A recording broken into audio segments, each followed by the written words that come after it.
2,000 years later. আমরা যারা banking fintech লাইনে কাজ করি আমরা তারা জানি যে হোয়াইট লেভেল শব্দটা খারাপ না হলেও এই এইপিএস কোম্পানি ক্ষেত্রে হোয়াইট লেভেল শব্দটা খুবই টাফ অ্যান্ড রাফ।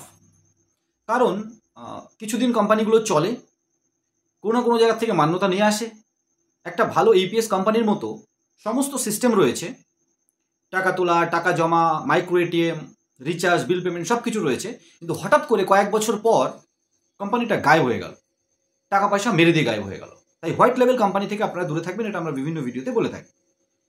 আমরা চিট ফান্ডের কথা বলে থাকি যে chit fund, physical chit fund আপনাদের ঠকিয়ে গিয়েছে, সারদা, রোজ ভ্যালি, আরও বড় বড় কোম্পানি, সাহারা পর্যন্ত। ডিজিটাল চিট ফান্ড থেকে সাবধান থাকবেন, সেটা ক্রিপ্টোকারেন্সি হতে পারে, এমএলএম মার্কেটিং হতে পারে, বা বিভিন্ন কিছু হতে পারে। এবং এই ধরনের ভিডিও যখন বানাই তখন আমি একটা জিনিস লক্ষ্য করে দেখেছি, আমাদের চ্যানেলে সাবস্ক্রাইবার্স খুব একটা বাড়ে না, কখনো কখনো টেলিগ্রাম চ্যানেল বা ইউটিউব চ্যানেলে খানিকটা সাবস্ক্রাইবার্স কমে যায়, বা খুব একটা ভিউ আসে না। তার মানে আমি কি ধরে নেব যে এই ধরনের ভিডিও আপনাদের ভালো লাগছে না, অ্যাকচুয়ালিটিটা আপনারা জানতে চান না।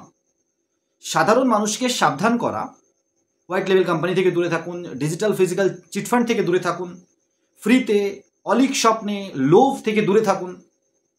নাকি আপনারা ললিপপ দেয়া ফিল্ম স্টার হতে পারে, ক্রিকেটার হতে পারে, কোনো গেম খেলতে বললো, আমি গেম খেলে এত জিতেছি, এই চা খান, এই গুটকা খান, আপনারা সেগুলো বেশ ভালো করে দেখেন। এবং সেই টাইপের অ্যাডভার্টাইজ বা প্রোডাক্ট নিয়ে যখন ইউটিউবাররা আসে, আপনারা সেখানেও লাখ লাখ ভিউ, সাবস্ক্রাইবার নিয়ে চলে আসেন। প্রবলেম সেখানে না, আপনি তাদেরও দিন, কিন্তু যারা আপনাদেরকে সচেতন করার চেষ্টা করছে খানিকটা সেরকম। মন্দিরে ভিড় কম হবে, কিন্তু রাত 9টার শো, 11টার শো সিনেমা হলে ভালো ভিড় হবে। বুঝতে পারছি? যেমন এই এখনই একটা ট্রেন্ডিং চলছে না, কমেডিটাকে এত থার্ড ক্লাস পর্যায়ে নিয়ে চলে গেছে যে বাবা মার পার্সোনাল লাইফ নিয়েও কমেডি করে লোক হাসিয়ে পয়সা ইনকাম করতে হচ্ছে, আর লক্ষ লক্ষ সাবস্ক্রাইবার তাদের। কিন্তু যারা চিট ফান্ড, যারা ডিজিটাল চিট ফান্ড, যারা হোয়াইট লেভেল কোম্পানি থেকে দূরে থাকতে বলছে, আপনাদেরকে সাবধানে রাখার চেষ্টা করছে, তাদের ভিউ আসবে না, তাদের সাবস্ক্রাইবার বাড়বে না, কখনো কখনো কমে যাবে। এটা করবেন না বন্ধুরা, ভালোর সাথে থাকুন, চেষ্টা করুন। Charity begins at home. আপনি নিজের থেকে শুরু করুন, আমাদের ভিডিওগুলো শেয়ার করুন, সাবধানে থাকুন, সাবধানে রাখার চেষ্টা করুন। যাই হোক, মাঝখানের কথাগুলো বলে আপনাদের দুঃখ দেওয়ার কোনো ইচ্ছা আমাদের নেই, কিন্তু অ্যাকচুয়ালি যখন দেখি গঠনমূলক কোনো ভিডিও আমরা আপনাদের জন্য বানাই কষ্ট করে, তার ভিউ আসে না, কোনো পৌঁছাচ্ছে না, জায়গা মতো পৌঁছাচ্ছে না, তখন কষ্ট হয় যে পরিশ্রমটাই হয়তো বেকার হয়ে গেল। তবু আমরা করতে থাকবো। এই আজকের যে ভিডিওটা, সেটা হচ্ছে একটা ব্যাংক নিয়ে। হোয়াইট লেভেল কোম্পানি এইপিএস সাবধানে থাকতে বলা হয়, তারা বিভিন্ন টাইপের মান্যতা নিয়ে একদম দেখতে ভালো ভালো কোম্পানির মধ্যে এসে দাঁড়িয়ে যায়, আপনাদের টাকা নিয়ে ভেঙে যায়। ব্যাংক বা প্রাইভেট কোম্পানিগুলোর মতো চিটফান্ড আসে, ডিজিটাল চিটফান্ড আসে, এখন মাইক্রো ফাইন্যান্সও চিটফান্ডের পর্যায়ে চলে গেছে, বিভিন্ন মাইক্রো ফাইন্যান্স উড়ে যাচ্ছে, গায়েব হয়ে যাচ্ছে। এবার ছাড় দিল না ব্যাংকও। আরবিআই মুম্বাইয়ের নিউ ইন্ডিয়া কোঅপারেটিভ ব্যাংককে কোনো লেনদেন করার থেকে বিরত করে দিল, এবং কাস্টমাররা কাঁদছে। নিউ ইন্ডিয়া কোঅপারেটিভ ব্যাংক একটা ব্যাংক যেখানে লক্ষ লক্ষ টাকা মানুষ রেখেছিল, এখনও আছে। কিন্তু যদি ইন্স্যুরেন্সের কথা ভাবা হয় আরবিআই নিয়ম অনুযায়ী, 5 লক্ষ টাকার বেশি যদি কারোর টাকা থাকে, তার দায়িত্ব ওই ব্যাংকের নয়, না তো আরবিআইয়ের, না তো ইন্স্যুরেন্স কোম্পানির। কালকে একজন নিউজে কাজ ছিল, প্রায় 50 লক্ষ টাকা, 55 লক্ষ টাকা সে ফিক্সড ডিপোজিট করে রেখেছে এবং সেখান থেকে তার সংসার চলে। তাই 5 লক্ষ টাকা, বাকি টাকা কোথায় গেল? বন্ধুরা, এই সাহারা, রোজ ভ্যালি, এই যে কোনো চিট ফান্ডের টাকা কাস্টমার তো ফেরত পায়নি, টাকাগুলো কোথায়? কোথায় আছে টাকাগুলো? বাজেয়াপ্ত তো করা হয়েছে, নেতাদের টাকাগুলো বাজেয়াপ্ত হয়, চাকরি বিক্রি হয়েছে, এ বিক্রি হয়েছে, ওই বিক্রি হয়েছে, টাকাগুলো তো বাজেয়াপ্ত হলো, সম্পত্তি বাজেয়াপ্ত হলো। যাদের কাছ থেকে নেওয়া হয়েছিল তারা কি ফেরত পেল? নাকি বিভিন্ন নেতা মন্ত্রীদের ঘরেই যাচ্ছে, বিভিন্ন সমাজসেবামূলক বা ওই যোজনা চালানো হচ্ছে সরকারের মাধ্যমে? কখনো ভাববেন আমরা কোনো সরকারের বিরুদ্ধে কথা বলছি, কিন্তু একটা ট্রান্সপারেন্সি তো থাকা উচিত, আমাদের জানার অধিকার আছে তো। আর আমাদের এই ভিডিওর মাধ্যমে আপনাদের মনের মধ্যেও তো কোশ্চেনটা আসবে, নাকি ওপরে ওপরে একটা দেখিয়ে দিল, কিছুদিন পরে তো মানুষ ভুলে যাবে, তারপরে ওই টাকাটা অন্যভাবে মজা নাও। এটা আমাদের গণতন্ত্রের স্তম্ভ হয়ে দাঁড়ায়নি তো? নাকি এই ভিডিওটাও আপনারা শেয়ার করবেন না, আপনারা বোঝার চেষ্টা করবেন না?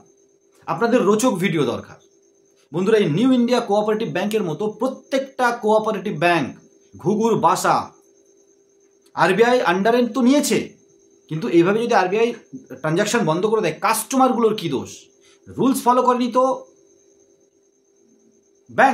ব্যাংকের ম্যানেজমেন্ট কমিটি। টাকা কোথায় গিয়েছে সেটা আরবিআই দেখবে, সরকার দেখবে। নিয়মটা তো এরকম হওয়া উচিত, মানে কাস্টমার কোনো দোষ না করে তার টাকা ফাঁসিয়ে দেওয়া হলো। এবার পেছনে কি খেলা হবে, কতদিন চলবে? কাস্টমারের একটা টাকাও তো ইল্লিগাল পয়সা নয়, তারা তো বিশ্বাস করে রেখেছিল। বন্ধুরা, ব্যাংক চেঞ্জ করুন মাঝে মধ্যে, একই ব্যাংকে সব টাকা রাখবেন না।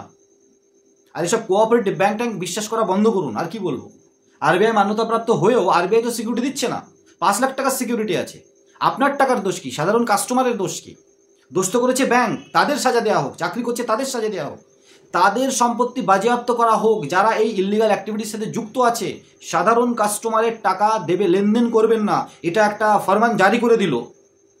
তুগলকি ছাড়া আরবিআই কি করছে? এটা সাধারণ পাবলিকের কি দোষ? যেমনটা সাইবার ক্রাইম কমপ্লেনের ক্ষেত্রে হচ্ছে। 5400 টাকা কোনো একজন মুর্শিদাবাদ থেকে কল করেছিলেন, 5400 টাকা কেরালার থেকে পাঠিয়েছে, তার জন্য 1 লাখ টাকা ব্যাংকে রয়েছে, টাকাটা ব্লক করে দিয়েছে বা ডেবিট ফ্রিজ করে দিয়েছে। ওই দোকানদারের কি দোষ? আর যদি ধরতে হয় যে পাঠিয়েছে বা যে ফ্রড করছে তাকে ধরুন না। তো সাইবার ক্রাইম কমপ্লেনে আপনার টাকা আটকে দিচ্ছে, কে কমপ্লেন করেছে কোনো মানে যাচের কোনো ব্যাপার নেই, কমপ্লেন করে দিলেই হলো আপনার টাকা ব্লক। এই টাকাগুলো ব্লক করে দেওয়া, এই টাকা লেনদেন করা যাবে না, মানে এইভাবে টাকাগুলো আটকে, টাকাগুলো অন্য কোনো সিস্টেম তো চলছে না। মানে এই যে 16 লাখ কোটি টাকা শেয়ার বাজারে ধসে গেল, আর তারপরেই কোনো একটা ব্যাংকের লেনদেন বন্ধ করে দিল। মানে অ্যাডজাস্টের খেলা চলছে না তো। কোনো জায়গায় লস গেল বিভিন্ন কোম্পানির, তাহলে সেই বিভিন্ন কোম্পানির সিস্টেমগুলো চালানোর জন্য টাকার দরকার আছে তো। তাহলে এই কোঅপারেটিভ ব্যাংক যাচ পড়তাল হয়তো অনেকদিন আগের থেকেই হচ্ছিল, আরও কিছু ব্যাংকের টাকা আটকে দেবে, সব টাকা তুলতে দেবে না।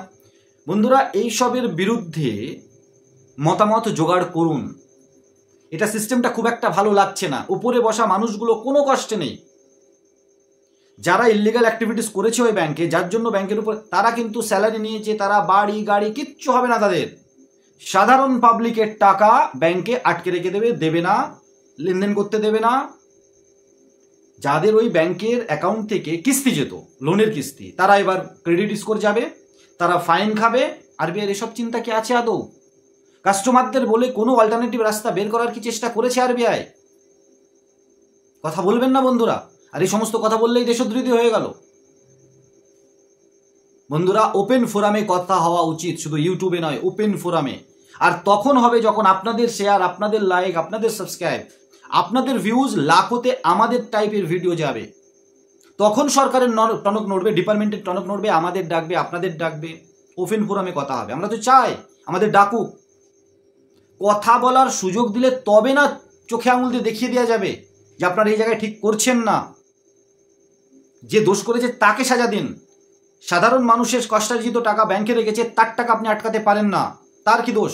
তাকে অল্টারনেটিভ রাস্তা দিন। এবং ভারত সরকার, আরবিআইয়ের এটা অ্যাসিওর করা উচিত যে যারা টাকা রেখেছে তাদের অল্টারনেটিভ কোনো ব্যাংক, আরবিআইয়ের কোনো সিস্টেম থাকতে পারে ব্যাংকের, যে আপনি এই এটিএমে যাবেন বা এই ব্যাংকের সাথে টাই আপ করা হলো, আপনার এই অ্যাকাউন্টগুলো মার্জ করে দেওয়া হবে কাস্টমারের অ্যাকাউন্ট। ওই ব্যাংকের মাধ্যমে ডিজিটাল হিসাব তো আছে, ডিজিটাল ডেটা তো রয়েছে যে এত টাকা, সেই টাকাটা টোটাল এসবিআইয়ের সাথে শিফট করে দেওয়া হোক, পাঞ্জাব ন্যাশনালের সাথে শিফট করে দেওয়া হোক, আরবিআইয়ের সাথে শিফট করে দেওয়া হোক। আরবিআইয়ের কাছে তো প্রচুর টাকা, সরকারকে মজা নেওয়া, এন্টারটেন করে। সরকার তো মানুষের জন্য, আপনি সাধারণ মানুষের টাকা আটকে কি করে রাখতে পারেন? সাধারণ মানুষের টাকা আটকে নাকি ব্যাংকের উপরে কারবাই করুন। ব্যাংকের যে স্টাফগুলো ছিল, যারা টাকা লেনদেন করেছে, যারা ম্যানেজমেন্ট বডিতে, কোঅপারেটিভ বডিতে ঘুঘুর বাসা, তাদের বাজেয়াপ্ত করুন। কোনো নেতা পেছনে আছে করুন না, আপনাকে কে মানা করেছে? আরবিআই আছে, কোর্ট আছে, এমপিসি আছে, সরকার আছে, জাজ করুন, তাদের সাজা দিন।